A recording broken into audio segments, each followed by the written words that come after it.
جس کے تحت معاشی شعبوں کو قومی تحویل میں لینے کا ارادہ ظاہر کیا گیا۔ اس کتاب کے مطابق معاشرے کے مسائل کا حل جمہوریت یا کسی اور نظام میں نہیں، جسے قذافی نے سب سے بڑی جماعت کی آمریت کا نام دیا، بلکہ ان کے مطابق حکومت ایسی کمیٹیوں کے ذریعے کرنی چاہیے جو تمام چیزوں کی ذمہ دار ہوں۔ 1989 میں قذافی نے لیبیا کی باضابطہ قیادت تو چھوڑ دی، لیکن ان کے دعووں کے برعکس کہ وہ محض ایک انقلابی رہنما ہے، طاقت اور اقتدار ان کے ہاتھوں میں ہی رہے۔ بین الاقوامی سٹیج پر کرنل قذافی اور ان کی حکومت غیر متوقع رویے کی وجہ سے مشہور ہوئی، کیونکہ انہوں نے دنیا بھر میں مختلف گروہوں کو پیسہ فراہم کیا، جن میں امریکی بلیک پینتھرز اور نیشن آف اسلام شامل تھے۔ قذافی نے شمالی آئرلینڈ میں آئرش ریپبلک آرمی کی بھی حمایت کی۔ لیبیا کے خفیہ ایجنٹ بیرون ملک ناقدین کو نشانہ بناتے رہتے اور قذافی کی حکومت پر متعدد جان لیوا واقعات کا بھی الزام لگا۔ پھر 1986 میں ایک ایسا واقعہ پیش آیا جو نہایت اہم موڑ ثابت ہوا۔ یہ واقعہ جرمنی کے دارالحکومت برلن میں ایک ایسے کلب میں ہونے والا دھماکہ تھا جہاں امریکی فوجی جایا کرتے تھے۔ اس دھماکے کا الزام لیبیا کے ایجنٹوں پر لگایا گیا۔ امریکی صدر رونلڈ ریگن نے 2 فوجیوں کی ہلاکت کے بعد طرابلس اور بنغازی پر فضائی حملوں کا حکم دیا۔ تاہم بھاری نقصان اور شہریوں کی ہلاکت، جن میں مبینہ طور پر کرنل قذافی کی منہ بولی بیٹی بھی شامل تھی، لیکن خود لیبیا کے طاقتور قذافی بچ نکلے۔ اس کے بعد 1988 میں پین ایم کا مسافر طیارہ اسکاٹ لینڈ کے شہر لاکربی میں تباہ ہوا تو 270 افراد ہلاک ہوئے اور اس کا الزام بھی لیبیا پر عائد کیا گیا۔ قذافی نے ابتدا میں لاکربی دھماکے کے 2 مشتبہ ملزمان کو اسکاٹ لینڈ کے حوالے کرنے سے انکار کیا تو پابندیوں اور مذاکرات کا ایک سلسلہ شروع ہوا، جو 1999 میں اس وقت ختم ہوا جب قذافی نے ان دونوں کو آخرکار حوالے کر دیا۔ ان میں سے ایک کو عمر قید کی سزا سنائی گئی جبکہ دوسرے کو بری کر دیا گیا۔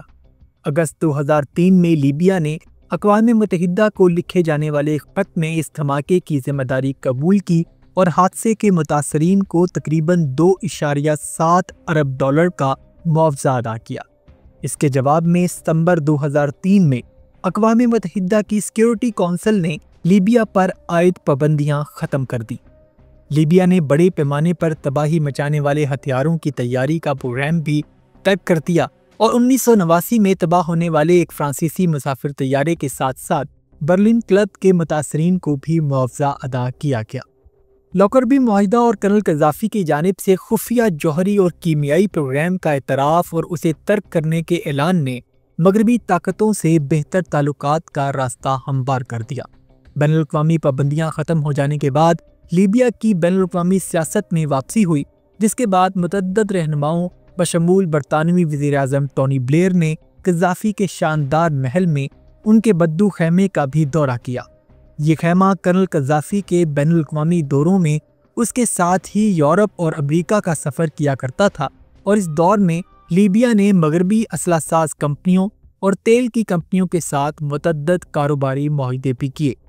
منفرد طریقے اپنانے کے لیے مشہور کرنل قذافی اکثر ٹیلی ویژن پر خیموں میں مقیم دکھائی دیتے، جہاں وہ غیر ملکی رہنماؤں کا استقبال بھی کرتے، جبکہ کہا جاتا ہے کہ ان کے ذاتی محافظوں میں خواتین کی اکثریت تھی۔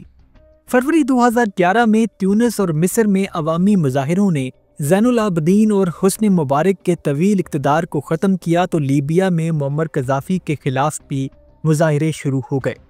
ملک بھر میں یہ سلسلہ پھیلنے کے بعد قذافی کی حکومت نے انہیں بزور طاقت ختم کرنے کی کوشش کی۔ پولیس اور قانون نافذ کرنے والے اداروں نے مظاہرین پر گولیاں چلانے سے لے کر مظاہروں کے خلاف لڑاکا طیاروں اور ہیلی کاپٹروں تک کا استعمال کیا۔ بین الاقوامی کمیونٹی سمیت انسانی حقوق کی تنظیموں نے بھی لیبیا کی حکومت کی جانب سے طاقت کے استعمال کی مذمت کی، جبکہ دوسری جانب خود کرنل قذافی کی حکومت کے سینئر عہدیداران بھی متنفر ہوتے چلے گئے۔ وزیر قانون مستعفی ہوئے اور متعدد سفیروں نے بھی حکومت کی مذمت کی۔ 22 فروری کو کرنل قذافی نے سرکاری ٹی وی پر ایک خطاب میں مستعفی ہونے سے انکار کرتے ہوئے مظاہرین کو غدار قرار دیا۔ انہوں نے دعویٰ کیا کہ اپوزیشن القاعدہ کی سرپرستی میں ہے اور مظاہرین نشہ آور ادویات استعمال کر رہے ہیں۔ انہوں نے اپنے حامیوں سے کہا کہ وہ مظاہرین کے خلاف ان کا دفاع کریں۔ لیکن رفتہ رفتہ قذافی کی اقتدار پر گرفت کمزور ہوتی چلی گئی اور ان کے مخالفین فروری کے آخر تک لیبیا میں بڑے علاقے پر قبضہ کر چکے تھے۔ اس کے بعد طرابلس کا بھی محاصرہ کر لیا گیا، جہاں قذافی تنہا رہ چکے تھے اور ان پر مستعفی ہونے کا دباؤ بڑھ رہا تھا۔ 30 اپریل کو نیٹو فضائیہ نے طرابلس میں قذافی کے باب العزیزیہ میں حملہ کیا، جس میں ان کے چھوٹے بیٹے سیف العرب اور 3 پوتے ہلاک ہو گئے۔ اس حملے میں قذافی کو نشانہ بنایا گیا تھا، لیکن وہ بچ گئے۔ تاہم نیٹو نے اس الزام سے انکار کیا کہ وہ ایسی حکمت عملی اپنائے ہوئے ہیں جس میں قذافی کو ہلاک کرنا مقصود ہے۔ 27 جون کو قذافی، ان کے بیٹے اور انٹیلیجنس چیف کے وارنٹ گرفتاری جاری کر دیے گئے، جس کے بعد اگست میں باغی طرابلس میں داخل ہوئے اور 23 اگست کو قذافی کے ہیڈ کوارٹرز باب العزیزیہ کمپاؤنڈ پر بھی قبضہ کر لیا گیا۔ تاہم خود قذافی کا کچھ پتہ نہیں تھا اور انہوں نے متعدد آڈیو پیغامات میں لیبیا کی عوام سے باغیوں کے خلاف اٹھ کھڑے ہونے کو کہا۔ باغیوں کی جانب سے قذافی کے بارے میں معلومات فراہم کرنے پر $1.17 ملین کی انعامی رقم کا اعلان بھی کیا گیا۔ کرنل قذافی اور ان کے ساتھی جو گاڑیوں میں سوار تھے، لڑتے ہوئے مخالف جنگجوؤں کی صفوں میں سے نکلنے کی کوشش کر رہے تھے اور گاڑیوں کے اس قافلے میں کرنل قذافی کی فوج کے سربراہ ابو بکر یونس اور قذافی کے بیٹے معتصم بھی شامل تھے۔ جب نیٹو افواج میں شامل فرانسیسی طیارے نے گاڑیوں کے اس قافلے پر حملہ کیا، نیٹو کے اس حملے میں اسلحے سے لیس 15 گاڑیاں تباہ ہو گئیں، لیکن کرنل قذافی اور ان کے کچھ ساتھی اس حملے میں بچ گئے اور انہوں نے پانی کی نکاسی کے 2 بڑے پائپوں میں پناہ لے لی، مگر جنگجو جلد ہی اس کے قریب پہنچ گئے۔ سالم بکیر نامی ایک جنگجو نے میڈیا کو بتایا کہ پہلے ہم نے اینٹی ایئر کرافٹ گنوں سے کرنل قذافی اور ان کے ساتھیوں کی طرف فائرنگ کی، لیکن ان کا کوئی فائدہ نہیں ہوا۔ پھر ہم پیدل اس کی طرف گئے۔ جب ہم اس جگہ کے قریب پہنچے جہاں کرنل قذافی اور ان کے ساتھی چھپے ہوئے تھے، تو اچانک ہی قذافی کا ایک جنگجو اپنی بندوق ہوا میں لہراتے ہوئے باہر نکل آیا اور جیسے ہی اس نے مجھے دیکھا تو اس نے مجھ پر فائرنگ کر دی۔ سالم بکیر نے کہا کہ اس جنگجو نے چیخ کر کہا کہ میرے آقا یہاں ہیں، میرے آقا یہاں ہیں، اور وہ زخمی ہیں۔